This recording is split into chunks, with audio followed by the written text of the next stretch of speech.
Okay, so this is the group assessment for the Applied Fundamentals of Professional Engineering Practice for DIA46. And we are Group 4, and in Group 4 you'll hear from Dale, Stephen, Matthew, Karen and myself. And today we'll be talking to you about our predictive maintenance strategy for the Gladstone LNG facility, Shell's LNG facility. And our company is the Predictive Maintenance Solutions. So in summary, what we'll be talking to you today will be about the project charter, the requirements analysis of alternative solutions, project risks, the detailed system specifications, the work breakdown structure, and the network diagram. So the project charter, the context and the background. This charter is to develop and implement the predictive maintenance strategy LNG Pro to the existing LNG production line at Shell's Curtis Island LNG facility. Currently it's been identified by Shell that the current maintenance strategies for Train 1, the critical rotating LNG machines, need to be improved to remain competitive in the current market. And improvements must be made to comply with stricter safety and environmental regulations. So the project scope and boundaries. The project scope is to develop and implement LNG Pro to Generator 1, Gas Turbine 1 and Refrigeration Compressor number 1. Each machine will have the LNG Pro microprocessor, which is responsible for the safe shutdown and monitoring of each machine. They will have all the sensors, transducers, cabling and software used to perform the predictive and preventative maintenance strategy. So our boundaries. Only the machines listed above will be covered by this charter, and this will provide the boundary of the project. Some other boundaries. The LNG Pro does not provide process control as it is a safety instrumented system. So therefore the LNG Pro is a standalone from the existing DCS. So it's not going to replace the DCS. And therefore it cannot share any of the same wiring or sensors as the DCS to provide an extra level of redundancy and integrity. So just on this image to the right here, the LNG Pro will be responsible for alarming and tripping each machine. It will not be responsible for process control, the loop down the bottom here. So the main deliverables is to provide Generator 1, Gas Turbine 1 and Refrigeration Compressor number 1 with the Predictive Maintenance Solutions technology, LNG Pro. LNG Pro delivers, has the ability to predict faults such as radial vibration, thrust pad wear, bearing wear, low oil pressure and high oil temperature. So we guarantee that it will increase reliability, safety and compliance, and we guarantee that there will be reduced downtime and operating costs than Curtis Island is currently experiencing. So there's just this image on the right here. LNG Pro provides condition monitoring, it diagnoses faults, and then it provides solutions to those faults.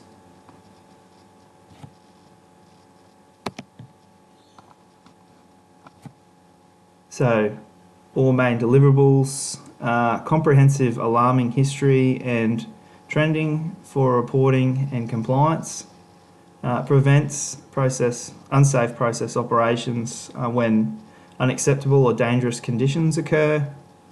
It has a secure cloud server connected to SAP and other SCADA services that Shell might have, and automatically generates SAP notifications with recommended time-based actions. So on the right here, you can see that we have the sensors collecting data, which go to a cloud system. We have data analysis done by LNG Pro software, and then a decisions support system, which generates reports and trends and alarming. Yeah. So, acceptance criteria.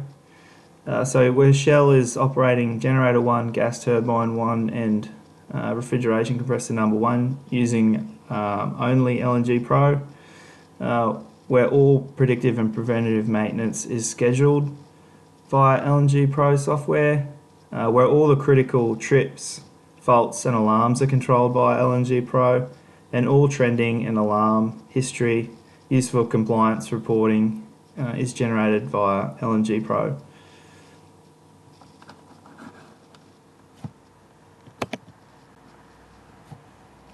So the project constraints, so the operational, so acceptable downtime, so that the machine will have to be down for a significant time to do the work. The budget and resources, budget and staffing may require strategies or modifications to stay within budget, so the variations.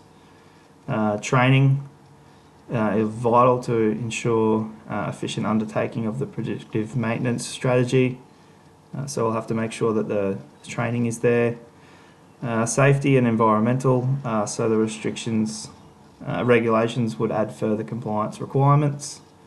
Availability, so the reliance on external vendors for their technology and resources pose risk to delays and disruptions which may impact the project timeline. Okay, so now I'll just hand you over to the next team member. So now we're just going to go through the requirements analysis for this project, and that's broadly broken into 3 categories: the functions, the structural, and the safety and maintenance. So essentially with this project, what we're trying to do is extend equipment life, which saves labor costs, equipment costs, and downtime costs. To be able to do this, we need to be able to intake multiple sensor outputs to log the data initially. But we also want to measure against critical limits, and we want to do this locally so we can send a safe stop signal if required to prevent any equipment damage or safety concerns. We also want to be able to set configuration and parameters locally or have the operators or maintenance team set them. We also want local diagnostics. Now, this is for a trained technician from predictive maintenance services to troubleshoot or fault find. We also want advanced processing of the data for any trend analysis. We also want the ability to send reports, job notifications, and alarms. So this will all go into the existing systems at Curtis Island. So for the structural, we essentially want it to be able to operate in a large range of ambient temperatures with high humidity, potentially dusty environment like most plants are. We also want it to be able to withstand exposed conditions, whether UV or rainfall, so it can have multiple options for where it's mounted. We also want to be able to cope with vibrations through the mount to the existing infrastructure. So essentially, we want this to be incorporated to the current system, but as a standalone component. This means that it will have all new sensors and cablings installed just to suit this system, and essentially it will operate outside the current system. So for safety and maintenance, we want safe isolation for electrical components. So any time that any work is to be done on the equipment, it is isolated effectively. We also want safe heavy-duty cabling with low interference. So this also means that we want safe heavy-duty connections for the power and the sensors as well. We also want sufficiently rated housing for the unit to be able to withstand the conditions that were mentioned previously. We also want easy access to processing unit for maintenance. And we want the local diagnostics by a trained predictive maintenance solutions technician. Hello everyone, I am Karen Rex. I will be presenting analysis of alternative solutions. Content types of maintenance are reactive maintenance, condition-based maintenance, predictive maintenance. Maintenance data. Reactive maintenance has absolutely no dependency on data. It waits for failure. Preventive maintenance. Use either time or usage to inform its maintenance schedule. It's not a lot of data, but it's a start. Condition-based maintenance will typically look at single metric and checked against preset threshold. So from the data, reactive maintenance has no data, preventive maintenance less data, condition-based maintenance enough data. Reactive maintenance, wait until the machine fails and then fix it. This is often not really a maintenance strategy. Once the machine goes down, the team scrambles trying to find a fix. Reactive maintenance strategy value are easily fixable, replacement parts are readily available, downtime is not costly, they are redundant machines. Reactive maintenance strategy, benefits and pros of reactive maintenance, no upfront cost or cost to manage, minimal maintenance staff needed. Downside and cons of reactive maintenance, unpredictable and inconsistent downtime, high cost associated with fixing a failed machine. Repairs tend to be urgent, which may require overtime labor. Preventive maintenance. Preventive maintenance is using some routine, either time or usage to define when you replace or rework some components of your system. Schedule may be too frequent. You may be paying for maintenance on a perfectly healthy machine, which is wasteful in labor and parts. Schedule may be too infrequent. Your maintenance window may miss a rapidly accelerating failure. Lead into a sense of security. Failure may arise from another cause. The preventive maintenance can only address the common failure modes. Replacing your oil won't prevent a belt failure, for example. Preventive maintenance strategy, benefits and pros of preventive maintenance, increase asset lifespan, reduce unplanned downtime, more efficient use of energy and resource. Drawbacks and cons of preventive maintenance, schedule may be too frequent, wasteful, schedule may be too infrequent, misses a potential failure. Can't get uncommon failure modes. Condition-based monitoring. Condition-based maintenance use sensors mounted to machine to periodically check the health of that asset. Advantage of condition-based monitoring, health condition of the asset, the reliability of the asset, optimization of the asset, establishing a baseline of a non-good or healthy machine, calculate a normal distribution of the data taken. Set warning levels at plus or minus standard deviation and then alarms at plus or minus standard deviation of the baseline levels. Plant web software, that is a software used in conditioning based monitoring. Analytics and application package providing strategic interpretation and monitoring of plant asset. Relevant time actionable information and insights about abnormal situation, asset state, asset health, energy cost, emission loss. Seamless system integration, simple installation, and minimal configuration or a setup. Prepackaged analytics based on decades of process and industry experience. Human-centered design and user-tested interface for consistent and innovative navigation. That's the software for the condition-based monitoring. Plant web software. Grid analysis. We have reactive preventive plant web LNG Pro. Predicts equipment failure. For reactive, no prediction. For preventive, that's inaccurate. For plant web software, for the condition-based monitoring, we have prediction based on the data and also the LNG Pro. standalone sensors, redundancy, reactive, no standalone sensors, preventive, none, plant web, none, and for LNG Pro, we have it. SCADA and step outputs, reactive, preventive, and plant web doesn't have it. LNG Pro have it. Safe stand down for reactive, preventive, plant web doesn't have it. For LNG Pro, it's have it. It has cloud based. For reactive, preventive, it doesn't have it. For plant web, it has a cloud based, and also the LNG Pro and it's local. So these are some of the costs involved for that alternative solutions for prevention. So we look at the total cost, ownership by maintenance strategy. So the cost of reactive maintenance is higher, and for preventive maintenance is high, and for the predictive maintenance is less. So it's better to use the predictive maintenance solution in LNG Pro. Thank you all for listening. That brings us to the end of my presentation.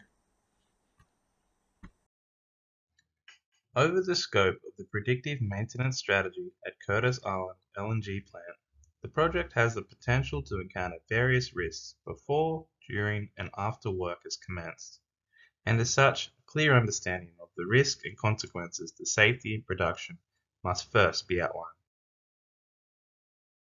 A risk is the potential for an uncertain or an unexpected event or circumstance that can have either a positive or negative consequence on objectives, outcomes, or activities. To identify a risk usually always infers that there is also a consequence that is the result or outcome that follows from an action, decision, or event. This is important when considering controls to mitigate a risk. To accompany a risk, hazards are also often identified. A hazard is any source, situation, or substance with the potential to cause harm, injury, damage, or adverse effects to people, property, or the environment. Risks and their consequences could stem from various sources: financial uncertainties, legal liabilities, management challenges, and even unforeseen accidents. A risk matrix is one of the most common ways to analyze risks and visualize the impacts they can have on a project. They use a simple rating system by measuring a task impact on the horizontal x-axis, rating from the lowest insignificant 1 on the left to the highest severe 5 on the right.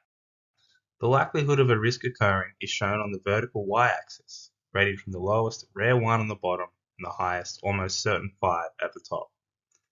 To perform a risk analysis using a risk matrix, a score for both impact and likelihood is used to reach an outcome. If an impact rating of 1 and a likelihood of 3 is determined, a low result is achieved. This rating is usually acceptable, but control should always be used to lower the score if possible. If an impact rating of 4 and a likelihood of 4 is determined, a very high result is returned. This kind of outcome is deemed unacceptable, and controls should be put in place to lower the risk and remove hazards associated with the task. Any potential outcome that involves any injuries to people should always be deemed unacceptable. Project-specific risks involve technical challenges or integration complexities. These kind of risks affect the project scope, timeline, the project's quality, resources, stakeholder satisfaction, and compliance to regulations. Related to our predictive maintenance strategy, risks in this category could occur during maintenance activities, where work might inadvertently affect nearby operations or systems, causing unplanned shutdowns or hazardous conditions. There is a potential for a loss of signal or failure in data transmission to and from the cloud-based system due to issues with 5G antenna or network outages. Further risks could be explored through the high energy levels stored in equipment, which can lead to risks of injury or death. Acknowledging the very high risk of our maintenance activities might affect nearby operations and create a hazardous condition, we can implement the following controls to reduce its impact on the project. We can develop procedures, establish clear communication channels and coordinate teams during the maintenance, implement isolation and lockout tagout procedures to prevent maintenance activities impacting adjacent operations, or conduct pre-task safety meetings to ensure all involved personnel understand potential risks and mitigation measures. By achieving these controls, we have the potential to downgrade the risk to an acceptable low level.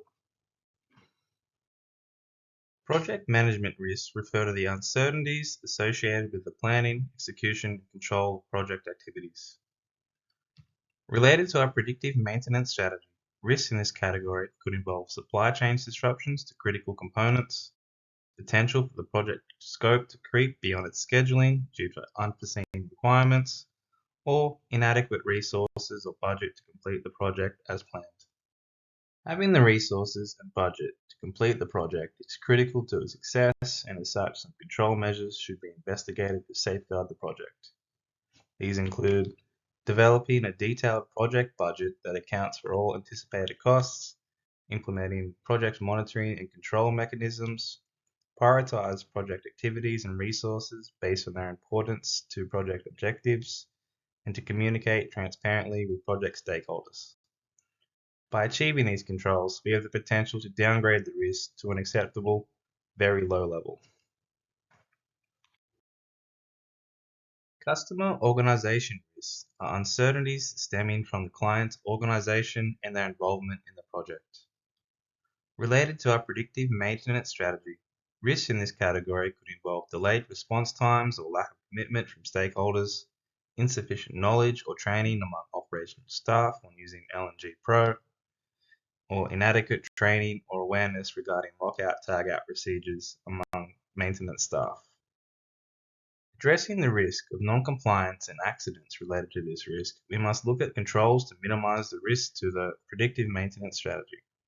These could involve developing comprehensive training programs on lockout/tagout procedures, conduct regular refresher training sessions to reinforce understanding and awareness of procedures, provide access to detailed written procedures, implement a system for auditing and monitoring lockout/tagout compliance.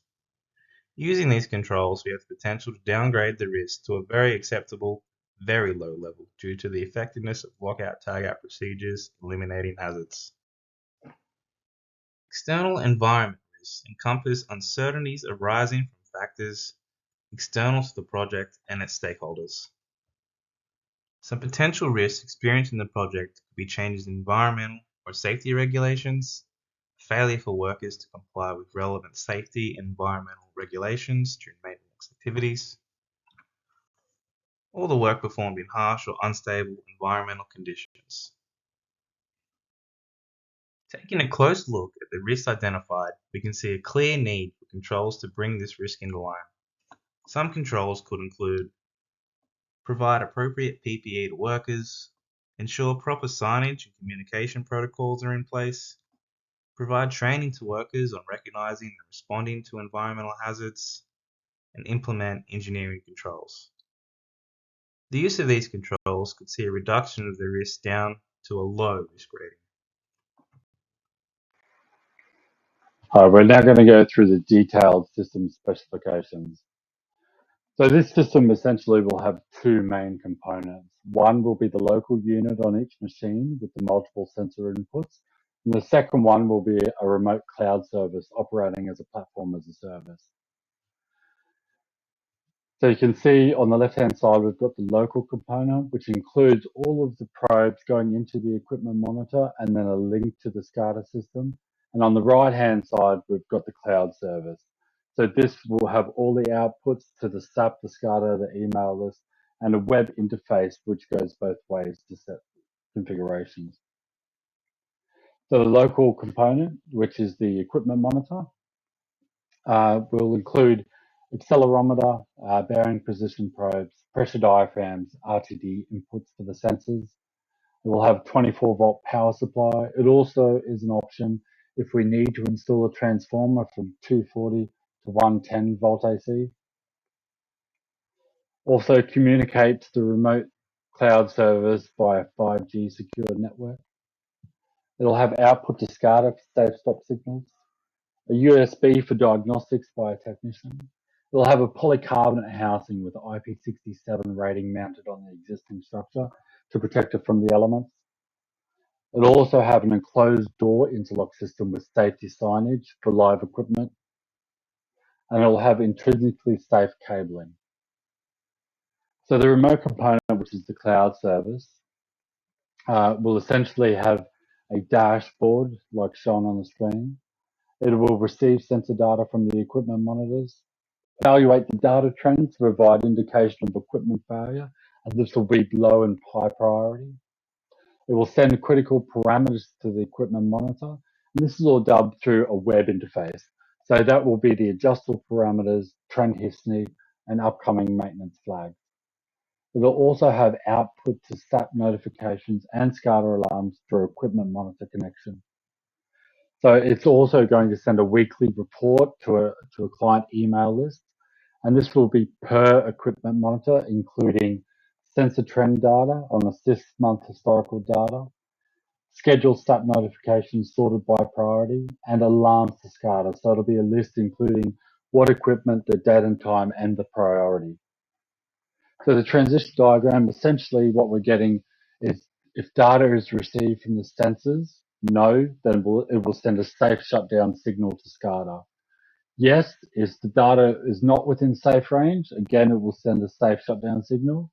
If the data is in a safe range and the trend is normal, it will just send it to the weekly report. If the trend is not normal, but the rate of change is safe, it will send a low-level SCADA alarm that will go to a SAP notification that goes into the weekly report as well.